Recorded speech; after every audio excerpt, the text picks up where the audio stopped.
Hello बच्चों, आज इस वीडियो में हम जानेंगे पार्ट्स ऑफ स्पीच के बारे में।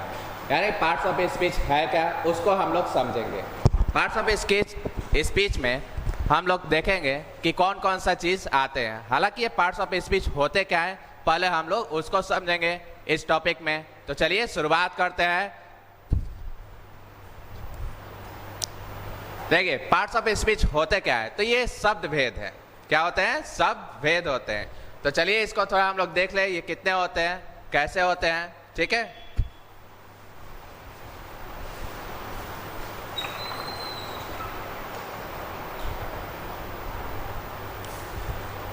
तो चलिए हम लोग देखते हैं इसको।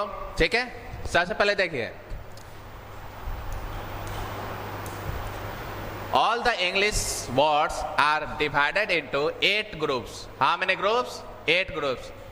And according to the work they do in a sentence, each group has is called a parts of speech. कहने का मतलब कि जो अंग्रेजी के सभी शब्द हैं, जो भी वाक्य है, उनको हम लोग कितने कार्य के अनुसार, उनके प्रयोग के विचार के अनुसार कितने कैटेगरी में बांटा गया है? तो 8 कैटेगरी में बांटा गया है। कितने भागों में बांटा गया है? 8। कितने कैटेगरी में? 8 भागों में इसको बांटा गया है। और इसमें प्रत्येक भाग को क्या कहते हैं? पार्ट्स ऑफ स्पीच कहते हैं। प्रत्येक भाग को क्या कहते हैं? पार्ट्स ऑफ स्पीच कहते हैं। अब चलिए इसके कितने भाग हैं उनको हम लोग देखते हैं। जैसे कि मैंने कहा है 8 भाग होते हैं, तो वो 8 भाग कौन कौन से होते हैं उसको चलिए हम लोग एक नजर देखते हैं। चलिए यहाँ पर समझिए, ये जो निम्नलिखित आपका यहाँ पर दिया गया है, लिस्ट बाय लिस्ट जो लिखा है ऑलरेडी, ये निम्न है पार्ट्स ऑफ स्पीच। ये कितने हो जाएंगे? 8।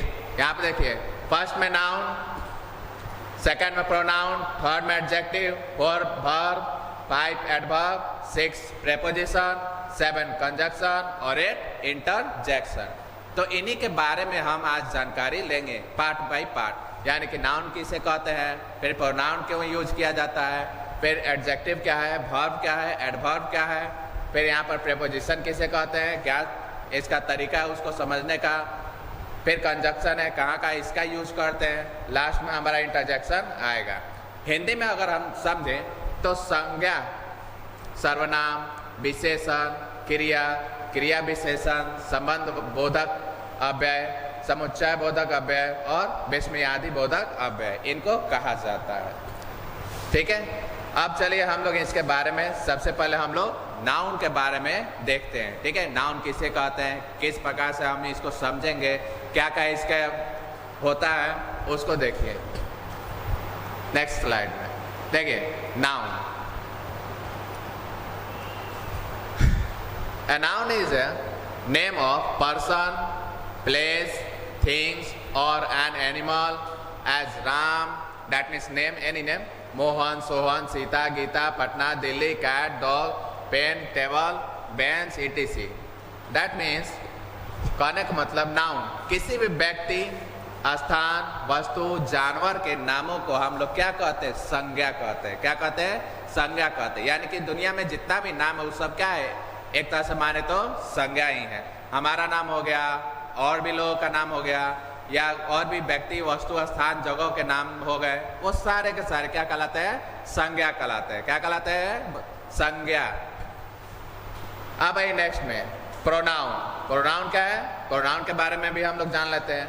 ए pronoun is a word use in place. कहाँ पे किया जाएगा? प्लेस पे। किसके? तो ऑफ ए नाउन, यानी कि संज्ञा के स्थान पे। किसके स्थान पे? संज्ञा का स्थान पे।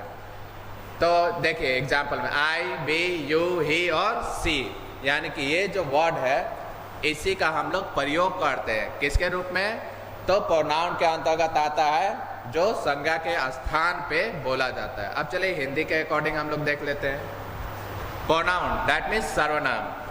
तो प्रोनाउन यानी कि सर्वनाम, सर्वनाम वह शब्द है जो किसी नाउन के बदले में, किसके बदले में? नाउन के बदले में प्रयोग होता है। किसके? नाउन के बदले में क्या होता है? प्रयोग किया जाता है। जैसे ही, सी, इट या सिंगल नेम, नेम नहीं, दे, etc, ठीक है, यहां पर भी है हालांकि। तो इसका प्रयोग हम लोग करते हैं। नेक्स्ट स्लाइड में देखिए, नेक्स्ट स्लाइड में हम लोग आगे के बारे में देखेंगे। चलिए, थर्ड में है एडजेक्टिव। एडजेक्टिव का हिंदी क्या होता है तो उसको समझिए। इसका क्या हिंदी होता है? विशेषण। क्या होता है? विशेषण। दैट मीन्स, अब इंग्लिश में इसको देख लिया जाए।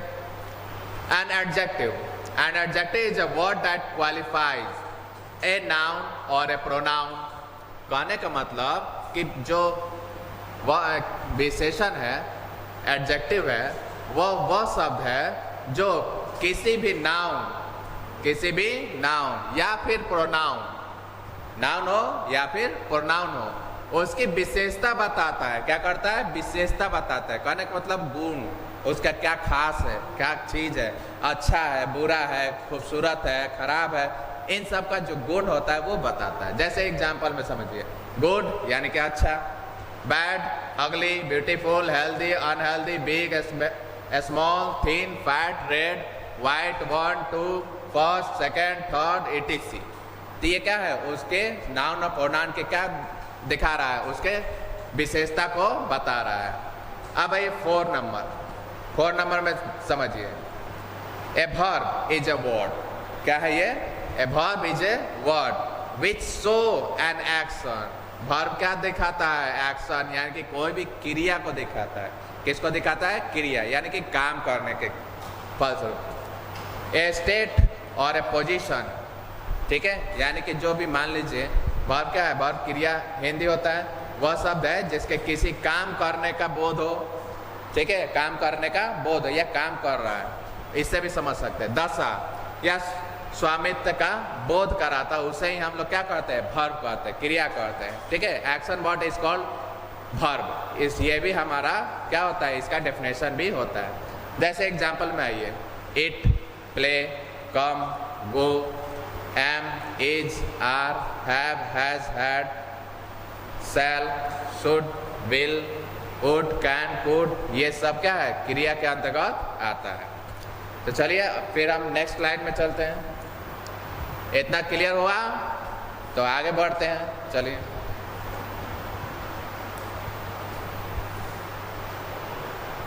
नेक्स्ट में आइए 5 नंबर हमारा क्या है? एडवर्ब है। क्या है? एडवर्ब।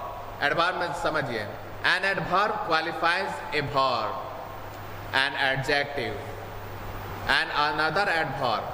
कहने का मतलब एडवर्ब वह शब्द है जो किसी वर्ब या एडजेक्टिव के या दूसरे एडवर्ब की विशेषता बताता है। क्या करता है? विशेषता बताता है। तो उसे ही हम लोग क्या कहते हैं? एडवर्ब कहते हैं। क्या कहते हैं? एडवर्ब। कहने का मतलब जैसे slowly, carefully, very, fast, etc। इसके अकॉर्डिंग और भी एग्जाम्पल हो जाते हैं, ठीक है। अब आगे देखिए, प्रेपोजिशन।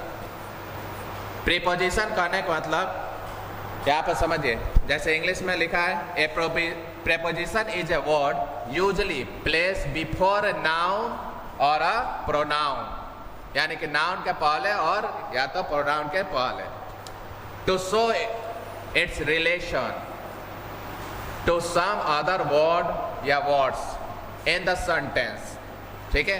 कहने का मतलब प्रेपोजिशन वह शब्द है जो प्रायः किसी संज्ञा या सर्वनाम के, ठीक है, किसके पहले? संज्ञा या सर्वनाम के पहले आकर नाउन या प्रोनाउन का संबंध, ठीक है, वाक्य में प्रयोग किया जाता है या अन्य शब्दों या शब्दों से करता है।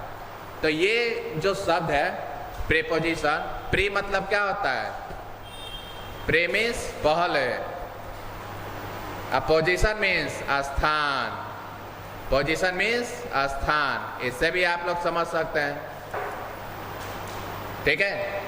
यानी कि नाउन और प्रोनाउन के पहले और उसके स्थान, ये दोनों जोड़ के उसके वाक्य में क्लियर करें कि हाँ नाउन और प्रोनाउन के संबंध के बारे में बताए, उसे ही क्या कहते हैं? प्रेपोजिशन कहते हैं।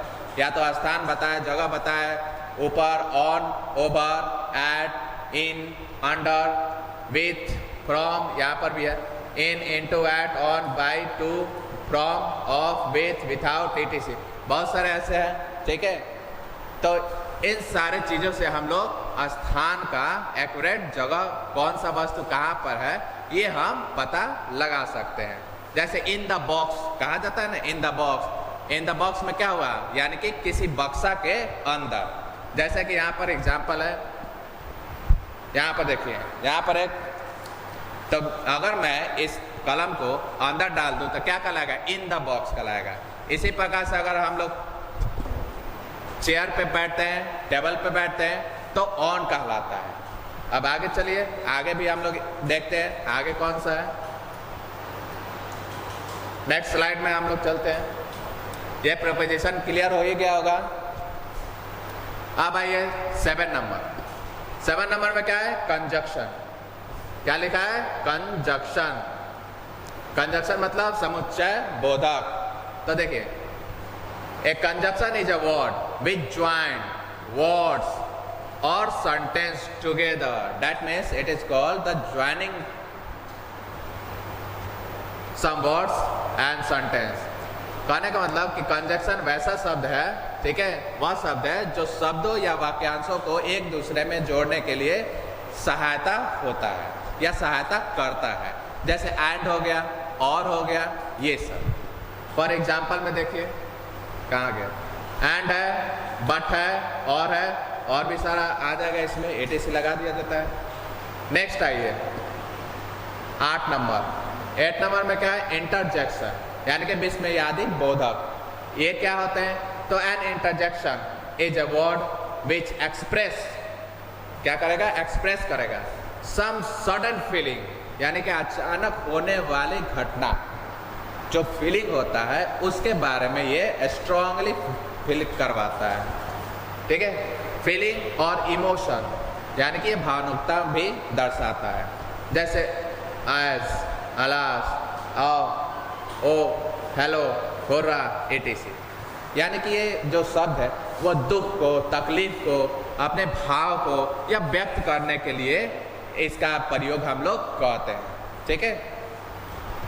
तो चलिए, इतना मेरे ख्याल से आप लोग को और भी जानकारी हुआ होगा, और ये डिटेल में भी मैंने बताया। तो इसके और भी आगे हम लोग वीडियो को आगे बढ़ाएंगे लोग।